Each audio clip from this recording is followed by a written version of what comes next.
All right, we're live. Hello, everybody. Welcome back to Wastegate Wednesday. I'm your host, John Irvin, and today I'm going to be discussing what made the Circuit of the Americas race, the EchoPark Texas Grand Prix. That's a long name. Like the factors such as the drivers and the car that made it pretty great, as well as the. Oh, okay, hang on. Good. Okay. Sorry about that. And the factors that made the racing probably one of the, if not the most entertaining races of the season so far. And we had a couple of world endurance road course racers that have pretty good backgrounds. We have Boris Said, who was driving for, I believe, MBM, and then we had Joey Hand, who was a world endurance champion who was won at Daytona, Le Mans, Sebring, all the crown jewels of the endurance championships around the world. And we have NASCAR road course ace AJ Allmendinger, and he was driving for Colleague. They made a start last year for the Cup Series when they ran at COTA during the rain race, which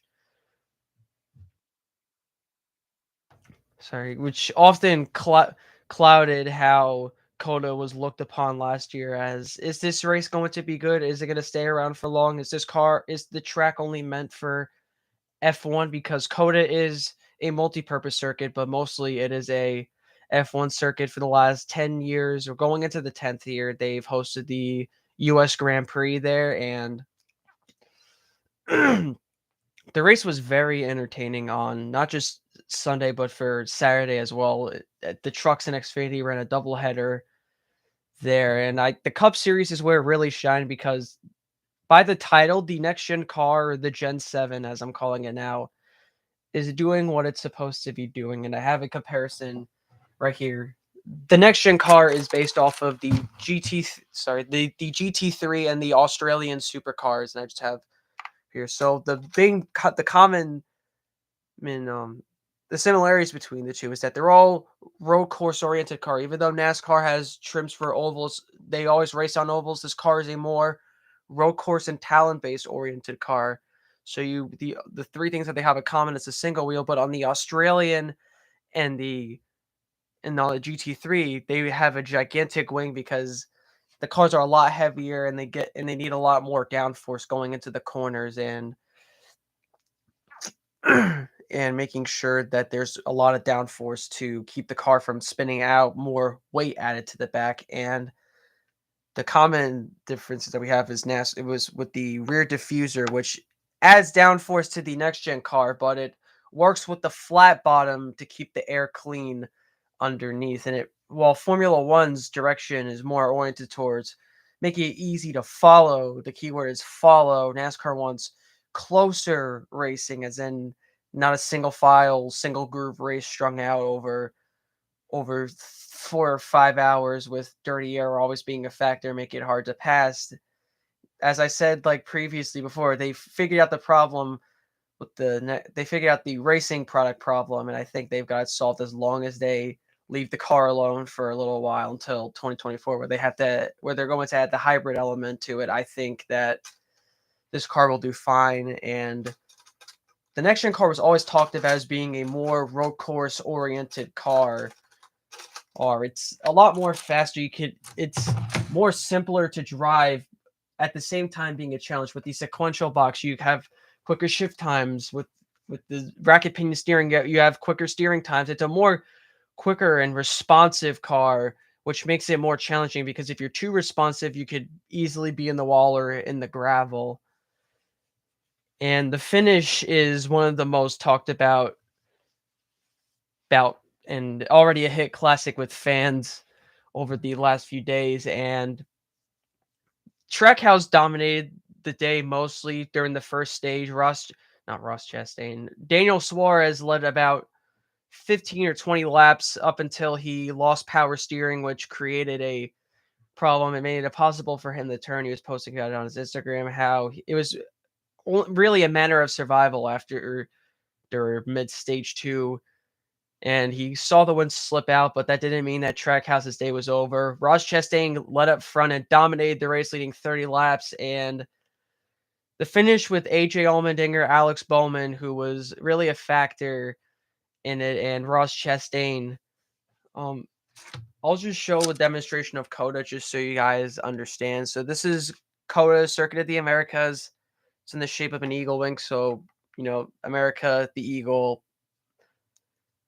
And so there's 20 turns around here. There's a hard left-hander coming up a hill, and you go down that hill and it leads to a very technical chicane, where as the track begins to rubber in, even if you get more grip, you become very understeer, meaning that the car would want to go straight instead of going to the left or right.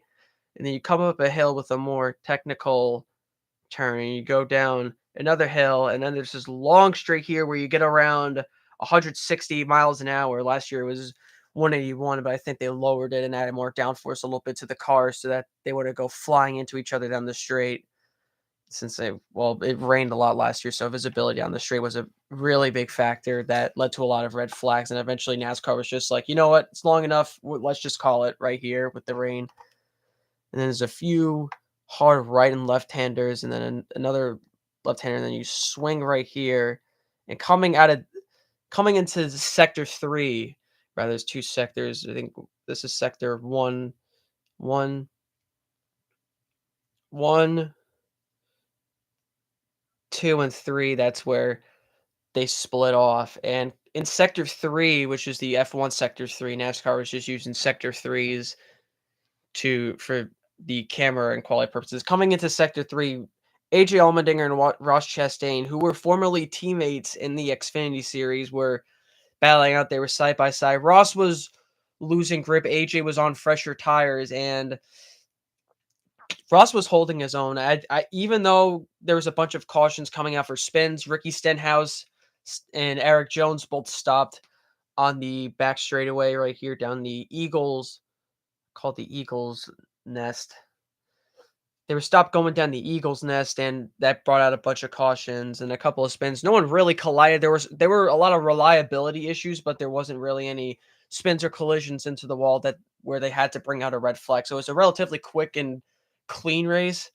But coming out of the last lap into sector 3, AJ gave Ross the bumper coming out of, I believe, turn 15 or 16, and eventually Alex Bowman dived underneath, needs to take the lead. And it's where I was pretty pissed watching the race because Alex Bowman had, like, well, hang on. Well, with the Vegas race out, that's where that kind of Alex Bowman is a hack. He lucks into every wins he has. That's where they were like, "Oh my God, he lucked into wins." But Alex Bowman ran up front for most of the day, even better than his road course ace counterpart teammate Chase Elliott, who had a pretty shocking performance, which was one of the headlines. How Elliott just couldn't really get the grips with the car. And coming into the final section, Ross Chastain slammed into AJ Allmendinger, who slammed into Bowman. While AJ went off to the grass, Bowman almost went to the gravel, and Ross Chastain came out at turn 20 to score his first career win in Team Trackhouse's first win. And it was a very exciting race to watch with a lot of close action. Eventually, AJ was pretty mad after the race. He was pretty devastated. I saw the replays where Matt Collick, who is the team owner, slamming his headphones and slamming while Justin Marks and Trackhouse are celebrating. And Ross Chastain has this funny tradition.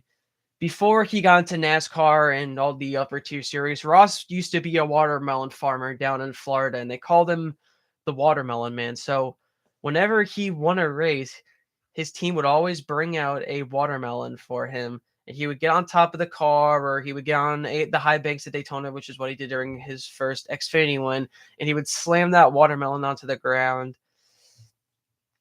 And it's what he did for his first win, and they did a little neat. They were really proud of their first win. They had a giant banner saying Trackhouse's first win. They had a flag that it wasn't a checkered flag, but it said Ross Chastain's first win. And they had his watermelon man emoji thing on the side, and it was a really fun race to watch. It was. Part of me wanted Colleague to win because they were a very successful organization. They worked hard for it up front during the Indianapolis road course race, where they got their first the team's first career win. And yeah, it was a pretty exciting race. And this weekend we're gonna head to Richmond, and the first short track of the race. Toyota is still winless in 2022. What's up with that? But hopefully, let's just see if Denny Hamlin or the Toyota bunch can get Toyota's first win of the season. So yeah, thank you guys for listening, and I will be back next week with Richmond's analysis. Take care.